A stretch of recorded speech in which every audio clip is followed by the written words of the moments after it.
আসসালামু আলাইকুম আরহামতুল্লাহ। একজন মুমিনের কাছে বছরে যে কোনো দিনের চেয়ে গুরুত্বপূর্ণ এবং তাৎপর্যপূর্ণ দিন হলো আরাফার দিন। আল্লাহ তাআলা এই দিনে যত বেশি মানুষকে জাহান্নাম থেকে মুক্তি দিয়ে থাকেন, বছরে অন্য কোনো দিন এত বেশি মানুষকে মুক্তি দান করেন না। সুবহানাল্লাহ।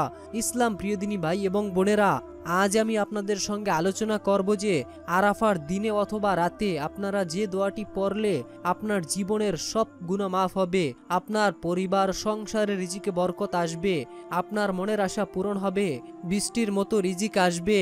আপনারা যদি এই দোয়াটির ওসিলায় এই দোয়াটি পড়ে আল্লাহ তাআলার কাছে কোনো কিছু চান, আল্লাহ তাআলা সাথে সাথে তা আপনাদেরকে দিয়ে দিবেন ইনশাআল্লাহ।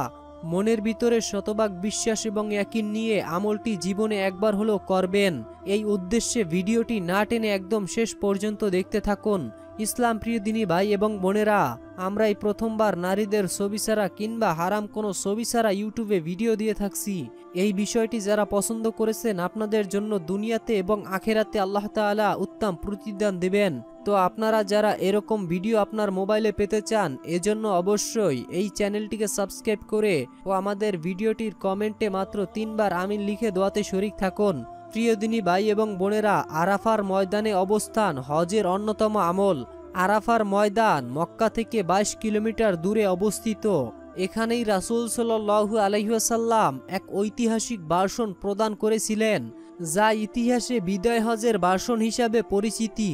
এখানেই জিলহজ মাসের 9ম দিন ফজরের পর থেকে আরাফার দিনের কার্যক্রম শুরু হয়। প্রত্যেক মুমিনের দায়িত্ব হচ্ছে জিলহজ মাসের প্রথম 10 দিন বেশি বেশি নেক আমল করা, বিশেষ তথা জিলহজ মাসের 9ম দিন, কেননা এই দিনটি আল্লাহর কাছে অন্য দিনের তুলনায় অনেক প্রিয় দিন।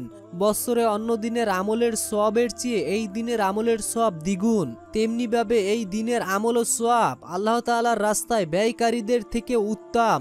সুতরাং এই দিনটির গুরুত্ব উপলব্ধি করে আমাদের করণীয় হলো 1 নাম্বার একনিষ্ঠভাবে তওবা করে আল্লাহর দিকে ধাবিত হওয়া, 2 নাম্বার সৎ কাজের প্রতি মনে আগ্রহ সৃষ্টি করা, যে কাজ করলে আমল কবুল হবে না সেসব কাজ থেকে দূরে থাকা, অতীতের খারাপ কাজের জন্য আল্লাহর কাছে মাগফিরাত কামনা করা। প্রিয় দিনী ভাই এবং বোনেরা, আপনারা আরাফার দিন যে আমলগুলো বেশি বেশি করবেন, 1 নাম্বার রোজা পালন করা। এটা এই দিনের সর্বোত্তম আমল। সহিহ মুসলিম শরীফের এক হাদিসে ইরশাদ হয়েছে, আরাফার দিবসের রোজা পূর্ববর্তী 1 বছর ও পরবর্তী 1 বছরের গুনাহের কাফফারা আদায় হয়ে যায়। তবে এই রোজা হাজীদের জন্য নয়, যারা হজে যায়নি তাদের জন্য।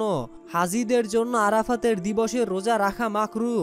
রাসূল সাল্লাল্লাহু আলাইহি ওয়াসাল্লাম বিদায় হজের সময় আরাফাতের দিবসে রোজা রাখেননি, বরং সবার সম্মুখে তিনি দুধ পান করেছেন। মুসলিম শরীফের হাদিস। প্রিয় দিনী ভাই এবং বোনেরা, 2 নাম্বার আমল হলো তাকবীরে তাহরিমা সহ জামায়াতে নামাজ আদায় করা, বেশি বেশি সিজদা করা অর্থাৎ নফল নামাজ পড়া। রাসূল সাল্লাল্লাহু আলাইহি ওয়াসাল্লাম বলেছেন, বেশি বেশি সিজদা করা তোমাদের দায়িত্ব, কেননা তুমি যদি আল্লাহর জন্য একটি সিজদা করো তাহলে আল্লাহ তাআলা তোমার একটি মর্যাদা বাড়িয়ে দেবেন আর একটি গুনাহ ক্ষমা করে দেবেন। সুবহানাল্লাহ। 3 নাম্বার আমল হলো পুরুষের উচ্চ আওয়াজে একা একই তাকবীর পাঠ করা, নারীরা নিম্ন স্বরে তাকবীর বলবে।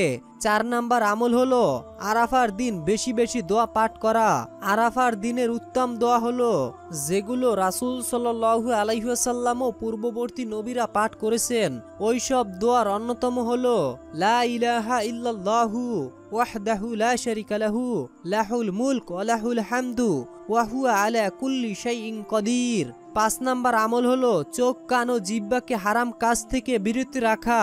রাসূল সাল্লাল্লাহু আলাইহি ওয়াসাল্লাম বলেছেন, আরাফার দিবসে যে ব্যক্তি তার চোখ, কান, জিহ্বা সঠিক কাজে ব্যবহার করবে তাকে ক্ষমা করে দেওয়া হবে। সুবহানাল্লাহ।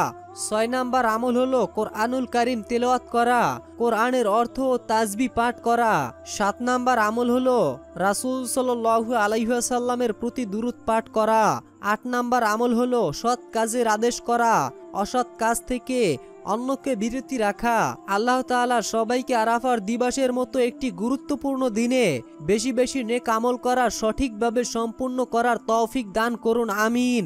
তো প্রিয় দিনী ভাই এবং বোনেরা, এই ছিল আমাদের আজকের ভিডিও সম্পর্কে যদি কোনো মতামত থেকে থাকে অবশ্যই কমেন্টে জানাবেন, এবং আপনি যদি আমাদের চ্যানেলে নতুন দর্শক হয়ে থাকেন অবশ্যই আমাদের ভিডিওটিতে একটি লাইক দিয়ে ও আমাদের চ্যানেলটিকে সাবস্ক্রাইব করে রাখবেন। আসসালামু আলাইকুম ওয়া রাহমাতুল্লাহ।